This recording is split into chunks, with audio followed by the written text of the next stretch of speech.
Walton coming higher, and Turgovich is free. What a play. Beautiful pass. Walton hooked it right down to him. That was a classic high post pass by a basketball center, and it was the kind of play by Bill Walton that often made his college coach John Wooden smile because it was team play. So was this rebound and outlet pass by Bill. And Walton up high in the crowd to gather in the rebound. It's tied at 8. Long pass for Myers. He'll take the 10-footer. Teammates Dave Myers and Pete Turgovich got the points on those plays because of Bill Walton's passing and good body position. Walton didn't care about personal scoring. He sacrificed that to help teammates score and help his teams win titles. That unselfish devotion to the unglamorous parts of basketball by Bill Walton delighted John Wooden. Was there anything Bill Walton did that did not please his coach? Yes.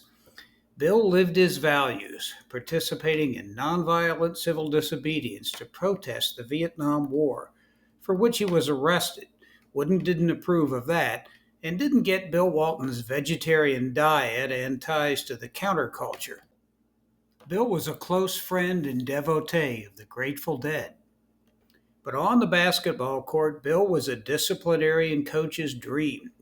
He loved to push himself hard in practice and played throughout his basketball career for the aesthetic of the game more than the money.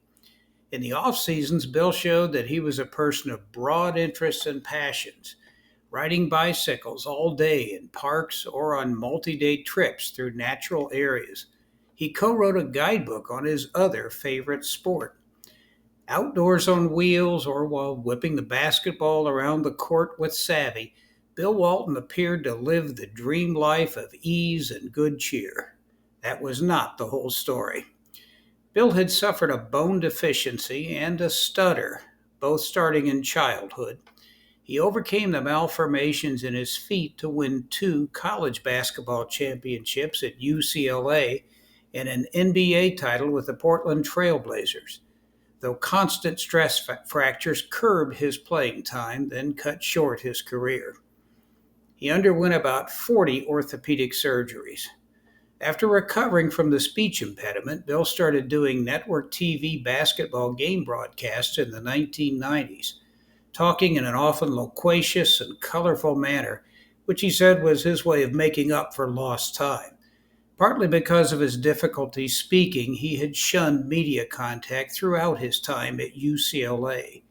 When a TV reporter asked the MVP of the defending NCAA champs what he looked forward to as his junior year began, a solemn appearing and understated Bill said simply, "Play some basketball."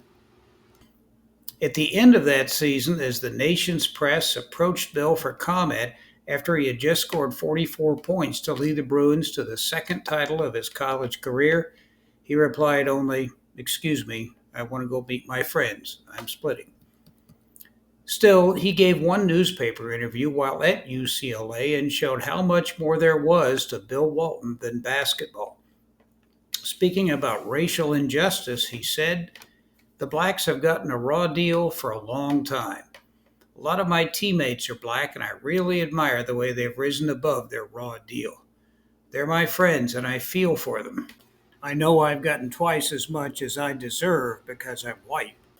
As a basketball fan who has shared those values of justice and peace, I cherished Bill Walton as someone who would not set them aside to gain the favor of the sports world, which writes the big paychecks of professional stars.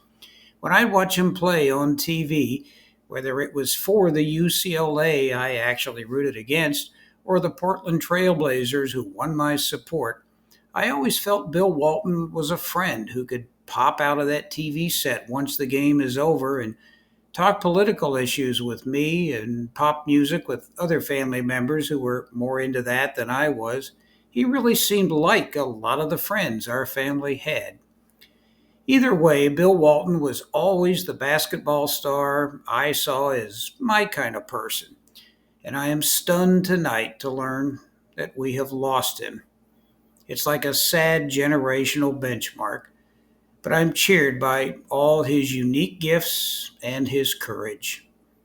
Good game, good causes, and good trips, Bill.